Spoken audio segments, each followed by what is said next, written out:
grab a cup of coffee, and meet your next favorite author. Nothing's off limit on Hot Seat.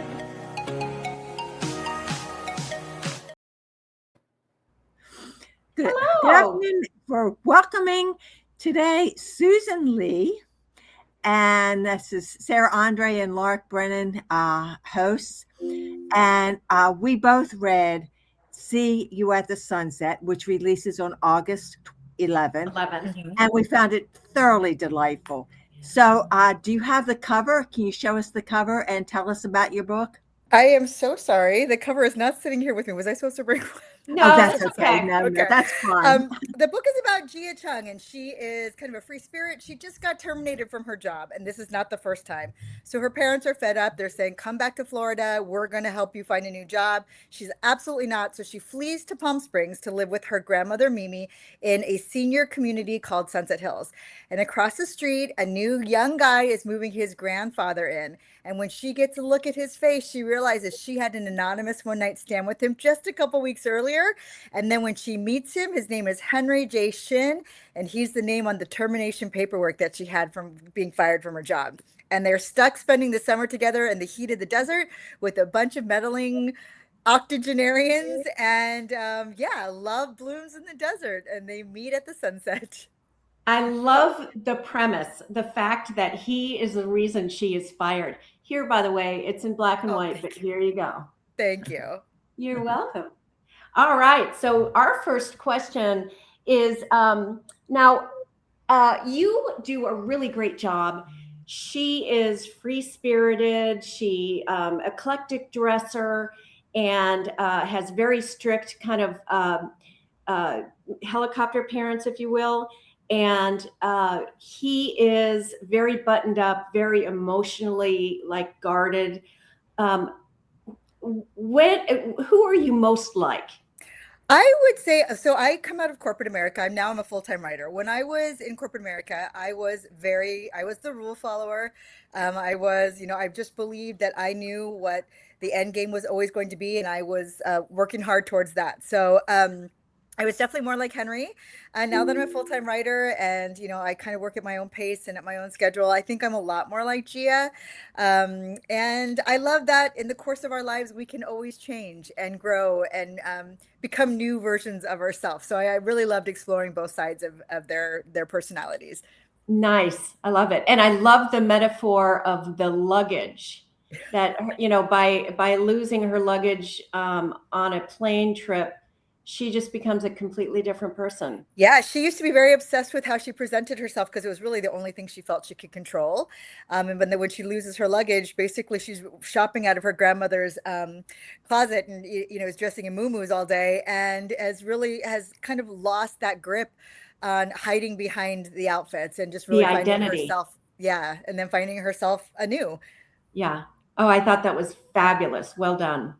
Thank you. You do a great job of creating the retirement community and its charming inhabitants in Palm Springs. Why did you decide to set that in Palm Springs? So Palm Springs is my favorite place on the earth.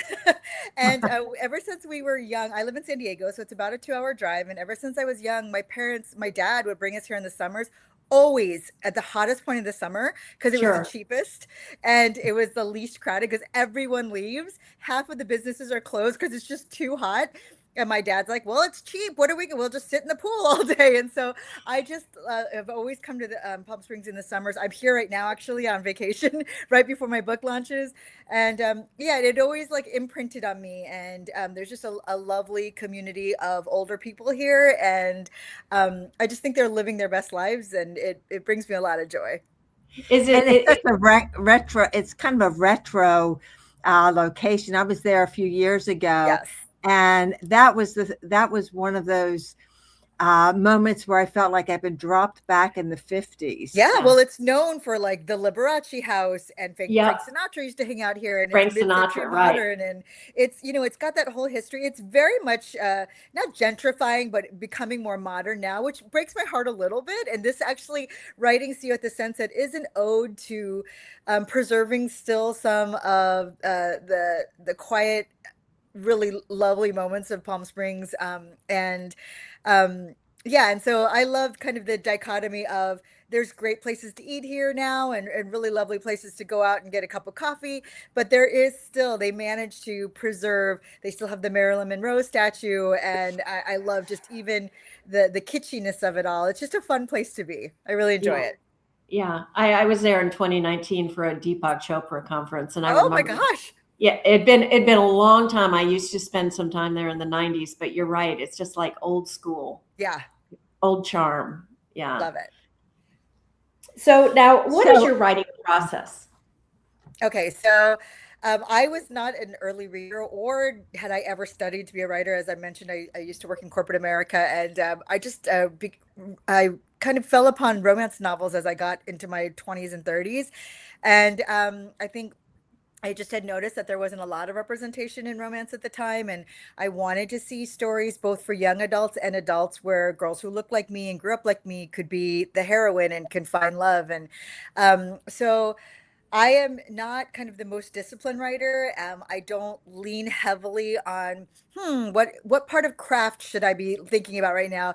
I actually, I feel like stories kind of present themselves like movies in my head, and I just start writing them down and like, what would I see next in a story like this? I kind of was raised on K dramas, which are really, they're serial episodic shows that just up the drama and the conflict every new episode, and but they still have a managed to have a sweetness to them, and a tenderness with the love stories. So that's really where I think like the influence for me as I'm a writer.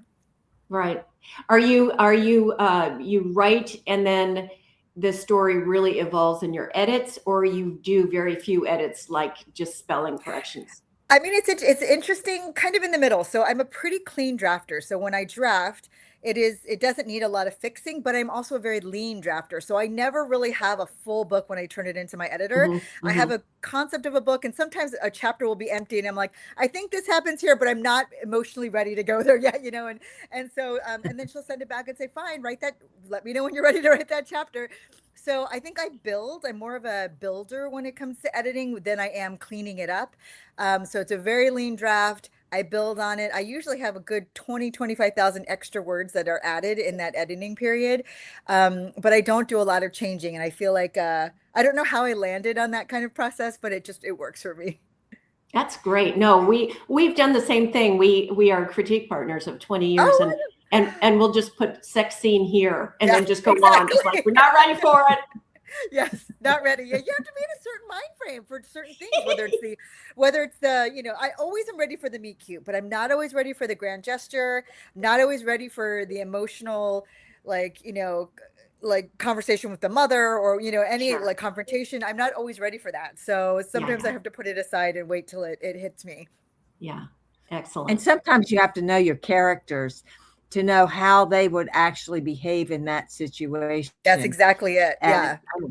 and I always write my love scenes the last because then I really know who they are, and and I'm never ready for it when it Yeah, that's comes so up. true. Of It's so course, true. And a lot of times they start to reveal themselves to you, and some like even critical little things like it doesn't even until like the second or third round of edits, I'm like, oh, that's Right. really what she's battling with. And sometimes I try to tell myself it's what they're battling with, but they reveal it to me later along the line. Spoken like a true writer. If you say so. I have immense imposter syndrome, and so it's like, I okay, know. Oh, crippling, huh? yes, So you've done YA. You have three books out, and then you did your first adult, yes. and that was Julia. Julia is Song is undateable. undateable, right? Yeah. And now, wait a second. You have to tell us a little bit about that book. Sure. So, I will kind of touch on the what I believe your question is going to be. I'm actually not a big YA reader. I don't have any children. I wasn't a reader as a kid, as I mentioned. I do love adult romance, but when I started writing, I felt a kind of responsibility to tell some stories for young people that empowered and gave agency to especially young Asian girls. And so my first, two stories were YA, And then my agent's like, let's keep building this brand. But I had already written at that time, Julia's Song is Undateable. We just sat on it for a few years before we decided to go to the market with an adult. I'm adult romance reader. I actually find a lot of joy in writing adult. I find a lot of satisfaction in writing young adult. So, it serves kind of two sides of me. But Julia's Song is Undateable is really about about a CEO. She's a driven woman, very successful, great at business, terrible at love. She speaks her mind. She makes men cry on dates. She's very honest.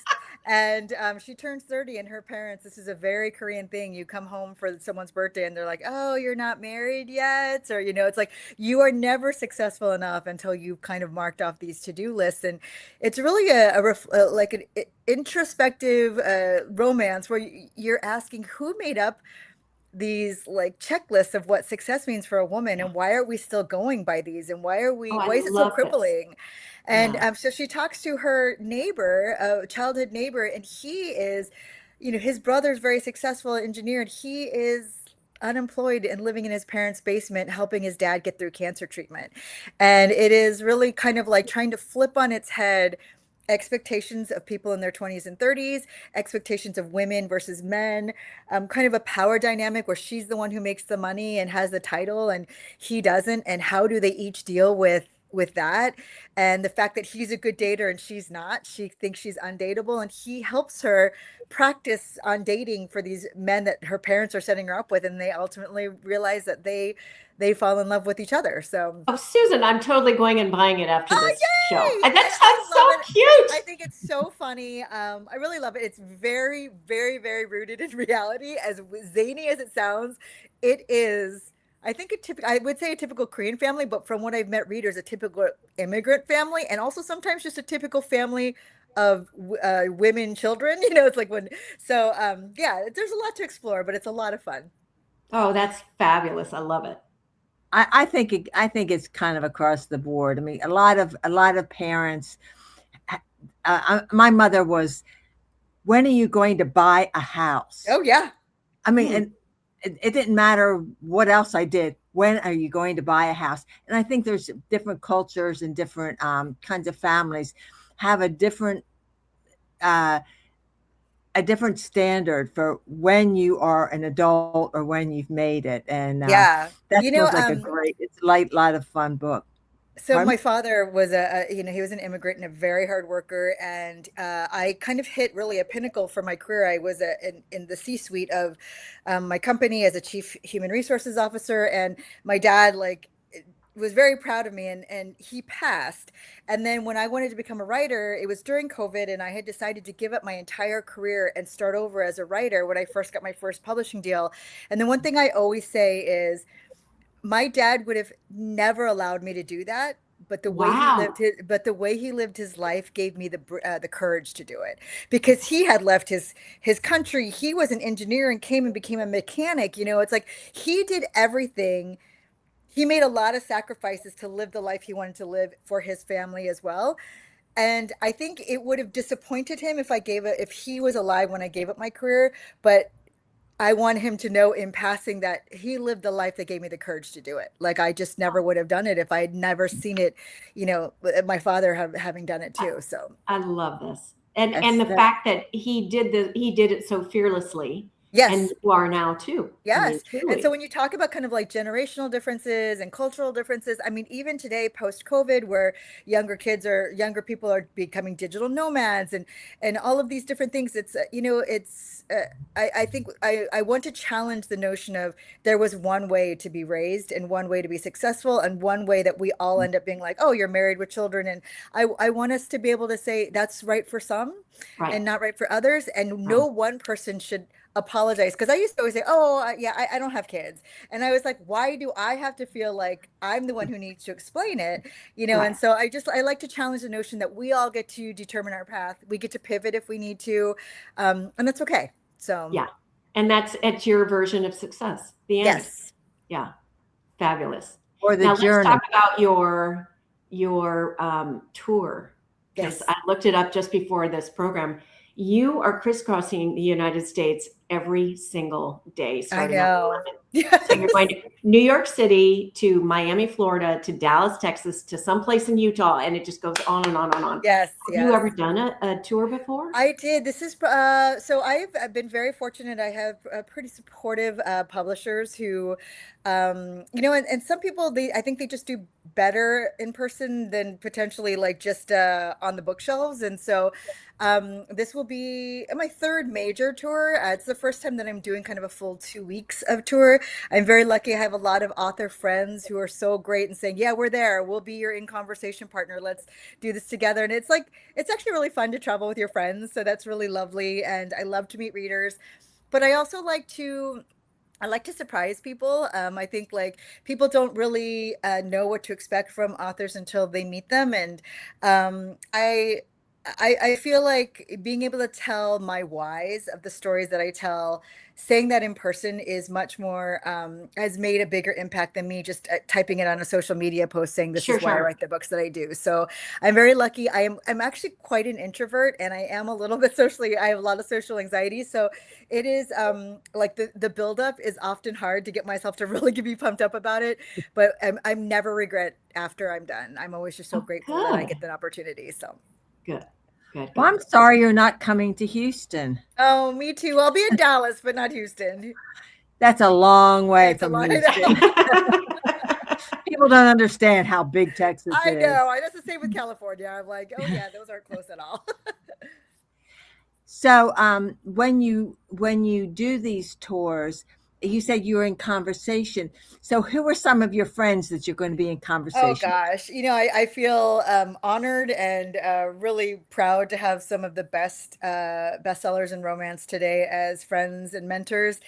So I'll be doing events with Allie Hazelwood and with BK Borison, with Christina Lauren, and a dear friend of mine, Julian Winters, who also writes YA and adult, and Adriana Herrera. So just a really great Oh, that's lineup great. of authors. Yeah, they're also just They're fun all going people. on tour with you. You At guys are, different, or yeah, you're meeting. at different locations. So, Wow, yeah, fabulous, and some of them are doing multiple locations, so it's really fun. Oh, neat. that's great. That's great. That's a lot of fun, and it's really important to have writer friends That is, because yeah. I mean, because like you guys, on those yeah, you're proof. on Like having, but on those days when you're thinking this is awful, yeah, with the yeah, process, the it's good to have industry. those I mean, writer friends to it's support you and hard. just Yeah, and being able to commiserate with people who have gone through it. And some of these authors have written way more books than I have, been writing longer. And, I feel both friendship and mentorship. I also feel like I love their books. I'm also a fan. And yeah, I feel very lucky. Yeah. Oh, fabulous. I hope you have a that's great great. time. Thank you. We are actually coming up to our HEA Happily Ever After hot seat question, but I just wanted to remind the viewers that See You at the Sunset releases on August 11th, and you have an amazing website, so I hope everyone checks you out. And that's at is it SusanLeeWrites.com? Yep, I am Susan Okay. Lee Writes everywhere. You can at me there or .com me at my website. And you have something which you kind of have put on hiatus, but viewers, you've got to go to the tab that says, check out these custom Keebs. And it's her Yeah. custom keyboards. She does different I colors. build I mechanical love it. keyboards, and I like to color them up and make them just really lovely and match people's aesthetics and their hobbies. And yeah, I like to Love it. build keyboards. Check it out, viewers. Like and subscribe too. All right, go, Lark. And okay, your hot seat question. Embracing Gia myself. loves Gia begins the book loving fashion, then loses her luggage. What kind of wardrobe do you prefer, New York or Palm Beach?